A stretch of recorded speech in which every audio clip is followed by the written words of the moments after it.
Curious George saves the pennies.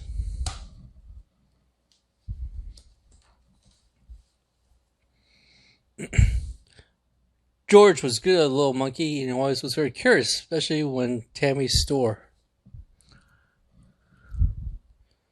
There were so many things to wonder about: pogo stick, skateboards, snow globes, and kaleidoscopes, and even finger traps. But George's favorite thing to do in the whole toy store was the train table. Say there was a new train. It was good, painted bright red, and added a real working whistle.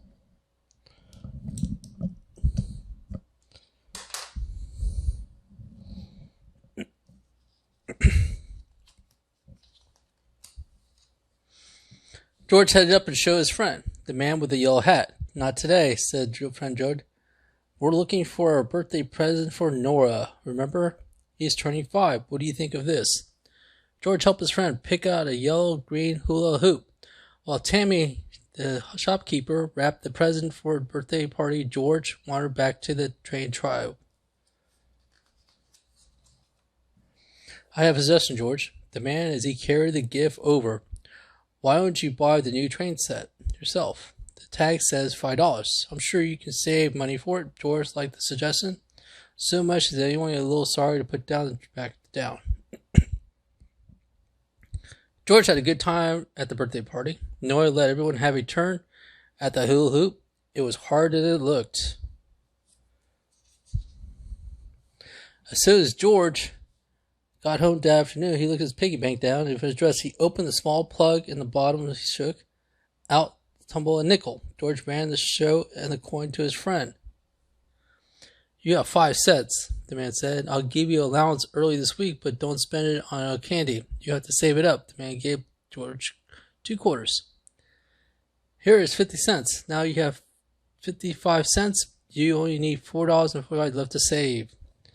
George wasn't quite sure how much money that was, but it sounded like a lot. George dreamed about his red train that night. He, riding through the forest of all the trees, he tugged on the whistle again and again, and no one else could miss such a shiny red engine. In the morning, George decided to find a way to earn money faster, but someone else could find a red train in a toy store before he could. He had an idea. George found 5 pennies and a dime and the sofa cushions. He found a nickel underneath his bed. His piggy bank jiggled nicely that evening. He had 75 cents saved. One more quarter and he would have a whole $1. Next morning, George had another idea. He would get a job.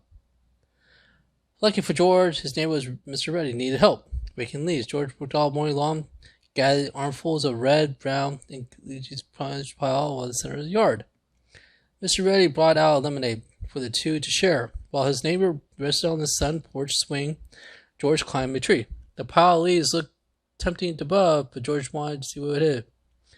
Before he finished wondering, he had swung out of the branches and right in the center of the pile. The leaves crunched, jumped, swished, and swallowed. What an adventure! But had work had ranking and leaves were back up. At the end of the day, Mr. Reed paid him $2, and George had $2.75 saved, and that was almost $3. George spent many days doing odd jobs. He washed windows, he distributed flyers, he delivered flowers, he delivered dishes.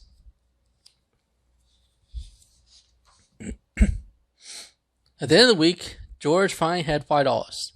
I'm proud of you, George, the man said. You saved all that money by yourself. You earned that train. The change clinked merrily in the piggy bank as George set off for the toy store. The day bright and clear, not even cold. George walked to the park. The neighborhood children were playing the windsock. Suddenly he got a tree. He helped George help. Carefully, he set his piggy bank down on the nearby peg bench where he could keep an eye, but little monkeys forgot, and George began to play with the children. He forgot to check the bank was still there. As the afternoon wore on, his friends went home to have dinner. George rushed to the bark bench where he left his piggy bank. The toy store might be closed, but his bank was gone. Maybe George had wrong bench, but there were many in the park after all. He was disappointed each time he ran up another empty bench. George walked home sadly. He wondered how long it would take him to save $5 again. George passed the toy store. It happened to look through the windows, and he couldn't believe his eyes. The little girl was holding his piggy bank. George rushed to the toy store and found the little girl saying, "We found this across the street, went to the owner, and it was getting late. If you saw him in the toy store bottom, you can keep it in case someone else wants to claim it." George jumped up and down the counter and, "Why, George, is that your pig yours?" "You're lucky, Hannah, and the other mother found it."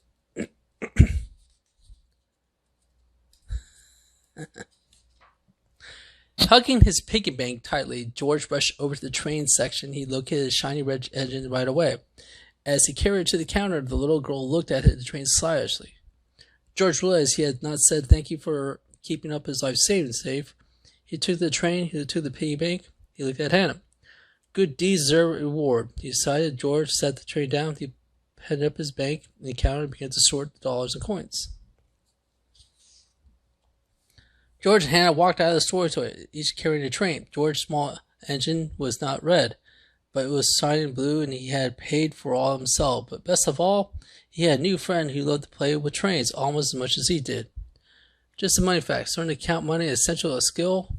Terms equivalent to 5 pennies equals 1 nickel, 2 nickels equals 1 dime, 2 dimes equals 1 nickel equals a quarter, 4 quarters equals $1, 5 $1 bills equals $5 bill, 2 $5 bills equals $10 bill, 2 $10 bills equals $20 bill.